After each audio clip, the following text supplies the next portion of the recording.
Tuhan,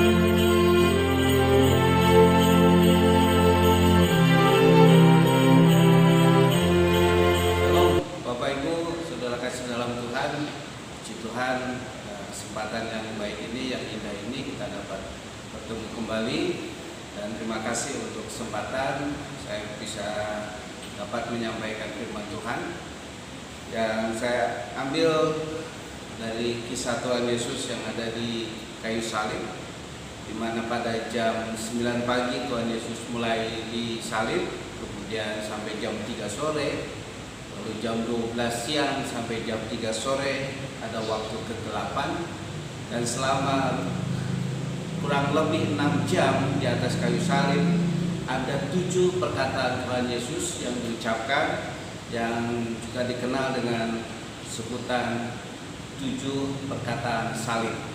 Nah, Bapak Ibu sekalian dalam Tuhan, saya berusaha untuk menjelaskan ke-7 kata atau kalimat yang diucapkan oleh Tuhan Yesus dalam waktu yang singkat ini. Yang pertama, Tuhan Yesus mengucapkan di dalam kitab Lukas pasal 23 ayat 34. Demikian firman Tuhan. Yesus berkata, "Ya Bapa, ampunilah mereka, sebab mereka tidak tahu apa yang mereka perbuat." Ucapan yang disampaikan Tuhan Yesus di dalam kitab Lukas adalah ampunilah mereka. Tuhan Yesus meminta kepada Bapa untuk Bapa mengampuni, karena orang-orang yang menyalibkan Tuhan Yesus dikatakan mereka tidak tahu apa yang mereka perbuat. Nah, Bapak Ibu Saudara kasih dalam Tuhan, Tuhan Yesus tidak bersalah. Tuhan Yesus tidak melakukan kejahatan, tetapi Dia harus menerima sebagai orang yang dipersalahkan. Satu hal yang menjadi teladan bagi kita, kadang-kala kita juga mengalami hal yang sama. Kita dipersalahkan orang, kita disalahkan orang, kita seolah-olah melakukan suatu kejahatan. Tapi yang harus kita ikuti adalah kita berkata kepada Tuhan, "Bapa, ampunilah mereka." Jadi kita bukan membalas, kita tidak mengutuk mereka, tetapi kita mohon Bapa untuk mengampuni mereka. Jadi Tuhan Yesus meminta Bapa untuk mengampuni, maka kita juga sebagai anak-anak Tuhan, kita juga wajib untuk mengampuni orang yang melakukan kejahatan kepada kita. Tetapi kalau kita berbuat salah, berbuat jahat, maka kita harus siap menerima akibat sebagai kejahatan kita. Tapi kalau kita tidak berbuat salah, tapi kita dipersalahkan, maka kita wajib untuk mengampuni mereka. Kalimat yang kedua di dalam Injil Yohanes pasal yang ke-19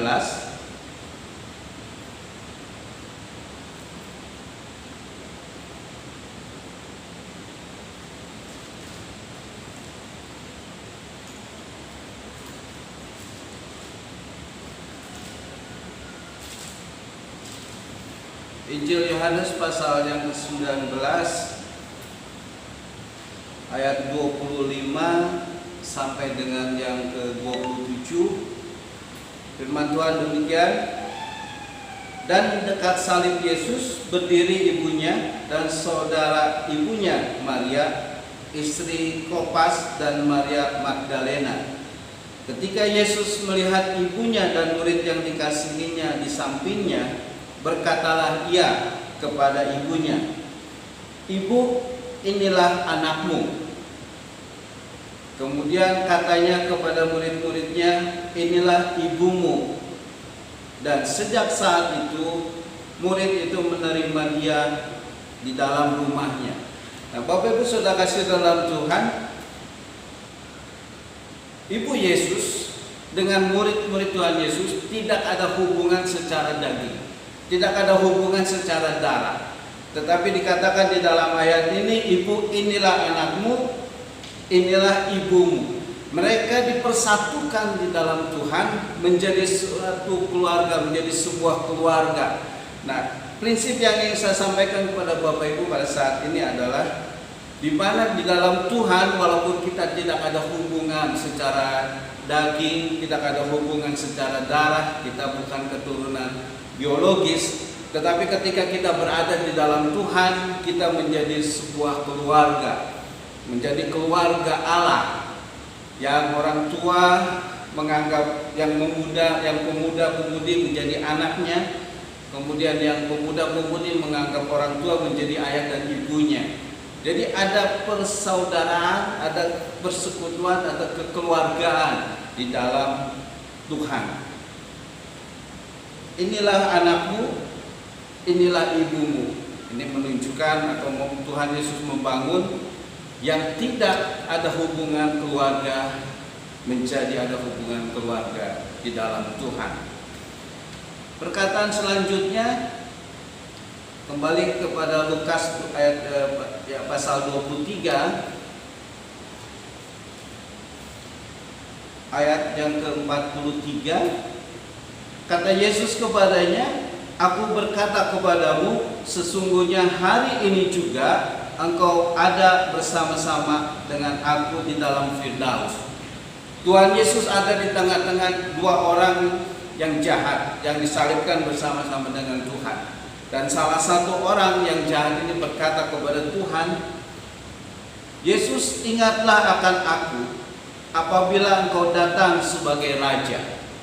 Dia meminta kepada Tuhan Yesus untuk mengingat dia. Dan Tuhan Yesus berkata, "Sesungguhnya hari ini juga engkau akan ada bersama-sama dengan aku di dalam Firdaus." Nah, Bapak Ibu saudara di dalam Tuhan, Firdaus itu adalah taman raja yang dibuat oleh raja-raja Persia, disebut Firdaus. Keadaan taman itu indah sekali, keadaan taman itu tenang. Dan taman Firdaus ini menjadi gambaran surga. Jadi ketika kita berada bersama-sama dengan Tuhan, maka kita akan ada bersama dengan Tuhan di dalam Firdaus. Firdaus itu adalah tempat penantian orang-orang percaya yang kemudian nanti akan dibangkitkan. Jadi ketika kita ada di dalam Tuhan, maka Tuhan juga akan ada bersama-sama dengan kita. Jadi ada suatu kepastian dalam kehidupan yang kekal di dalam Tuhan Yesus. Kita akan berada di Firdaus setelah kita meninggalkan dunia ini, maka roh kita, jiwa kita ada di dalam Firdaus untuk menantikan kebangkitan dari Tuhan Yesus.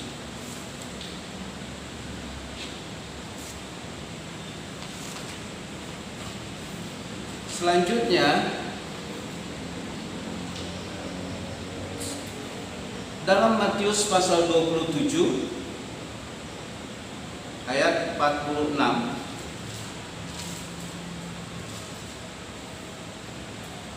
Matius 27 ayat 46, demikian firman Tuhan, "Kira-kira jam 3 berserulah Yesus dengan suara nyaring, 'Eli, Eli, lama sabatani?'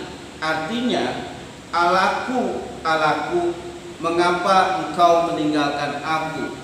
Kalau dalam kitab Markus 15 ayat 34 itu dikatakan Eloi, Eloi, lama sabatani, artinya sama. Bapak Ibu Saudara kasih dalam Tuhan, pada saat Tuhan Yesus ada di kayu salib, semua dosa umat manusia dilimpahkan. Tuhan Yesus menanggung dosa semua umat manusia. Jadi Bapa tidak bisa bersama-sama dengan Tuhan karena keadaan Tuhan Yesus pada saat itu ada dilimpahkan dosa. Sehingga Bapa yang suci, Bapa yang kudus meninggalkan Tuhan. Oleh sebab itu Tuhan Yesus berkata dan berseru dengan nyaring, "Mengapa engkau meninggalkan aku?" Ini adalah suatu hal yang sulit untuk dipahami dan dialami oleh Tuhan, tetapi ini yang harus Tuhan Yesus lakukan. Bahwa ketika ada dosa di dalam dirinya, Allah Bapa meninggalkan dia. Tuhan Yesus tidak berdosa, Tuhan Yesus tidak berbuat dosa, tetapi dia harus menanggung dosa umat manusia. Nah, Bapak Ibu Saudara kasih dalam Tuhan, prinsip yang saya dapati di dalam ayat ini adalah ketika kita berada di dalam dosa atau ketika kita melakukan dosa, maka Bapa itu, Allah itu, Tuhan Yesus itu, Roh Kudus itu akan meninggalkan kita. Dalam arti bukan pergi menjauh, tetapi Roh Kudus tetap ada di dalam diri kita karena Dia menjadi materai kita. Tetapi Roh Kudus akan bersedih hati, dan Tuhan Yesus dengan Allah Bapa seakan-akan dan seolah-olah menjauh daripada kita. Dosa itulah yang memisahkan hubungan antara Allah dengan manusia. Oleh sebab itu mari kita hidup kudus, hidup suci, supaya Tuhan selalu berada bersama-sama dengan kita. Mari kita melihat di dalam Injil Yohanes pasal yang ke-19 ayat yang ke-28.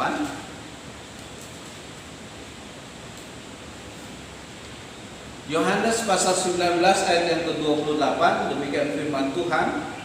Sesudah itu karena Yesus tahu bahwa segala sesuatu telah selesai, berkatalah Ia supaya genaplah yang ada tertulis dalam kitab suci, aku haus.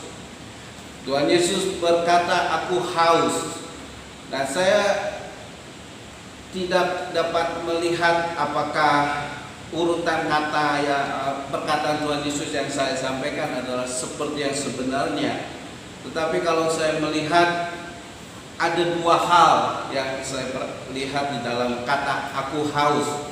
Secara jasmani, Tuhan Yesus semalaman sudah disiksa, sudah capek badannya, kemudian dari jam 9 pagi Tuhan Yesus berada di kayu salib, kemudian jam 12 malam, jam 12 siang panas terik matahari. Dalam keadaan seperti itu tubuh jasmaninya haus, dan Tuhan mau minum karena tubuh jasmaninya memerlukan air.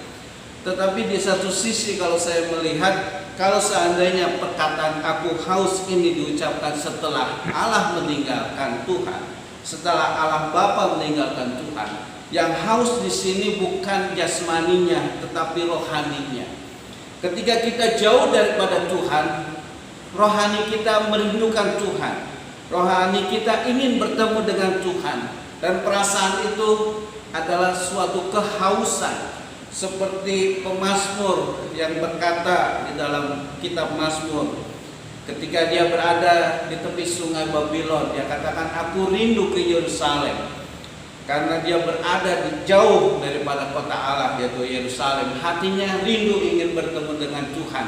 Hatinya haus seperti rusa merindukan air. Nah, saya melihat ketika manusia itu jauh daripada Tuhan, ketika manusia itu meninggalkan Tuhan, maka rohaninya sebenarnya itu sedang mengalami kehausan. Dia ingin bertemu dengan Tuhan. Dan kalau tubuh jasmani kita haus, kita bisa minum air. Akhirnya dahaga kita hilang. Tetapi kalau haus secara rohani, hanya Allah yang bisa memenuhi kita. Hanya Allah yang bisa menghapus dahaga rohani kita. Jadi Bapak Ibu Saudara kasih dalam Tuhan, kalau saudara merasakan kehausan secara rohani, jalan keluarnya tidak ada yang lain, hanya Allah. Sebab itu datanglah kepada Allah, datanglah kepada Bapa, datanglah kepada Tuhan Yesus, datang kepada Roh Kudus, supaya haus dahaga rohani kita dipuaskan oleh Tuhan. Kalimat yang terakhir, yang kedua, yang sebelum terakhir, di dalam Yohanes 19 ayat 30, sesudah Yesus meminum anggur asam itu, berkatalah Ia, sudah selesai. Sudah selesai. Dalam bahasa Yunani itu tetelestai, yang artinya Ia sudah selesai, diselesaikan.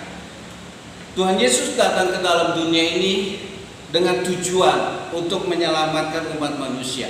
Tuhan Yesus datang ke dalam dunia ini untuk memulihkan yang tidak baik menjadi baik. Tuhan Yesus datang ke dalam dunia ini untuk menebus segala dosa umat manusia. Dan semuanya yang sudah diberikan oleh Tuhan Allah Bapa menjadi tugas Tuhan Yesus itu sudah diselesaikan di atas kayu salib. Sehingga umat manusia yang berdosa sudah ditebus oleh Tuhan. Apa yang menjadi kewajiban Tuhan Yesus sebagai utusan Allah di dalam dunia ini sudah diselesaikan. Jadi Bapak Ibu Saudara kasih dalam Tuhan, apa yang dilakukan Tuhan itu sempurna. Penebusan dosa itu sempurna.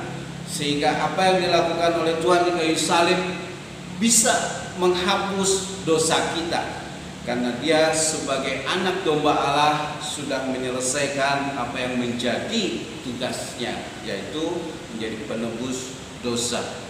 Apa yang sudah diperintahkan oleh Allah Bapa yang harus dilakukan oleh Tuhan Yesus sudah selesai dilakukan oleh Tuhan.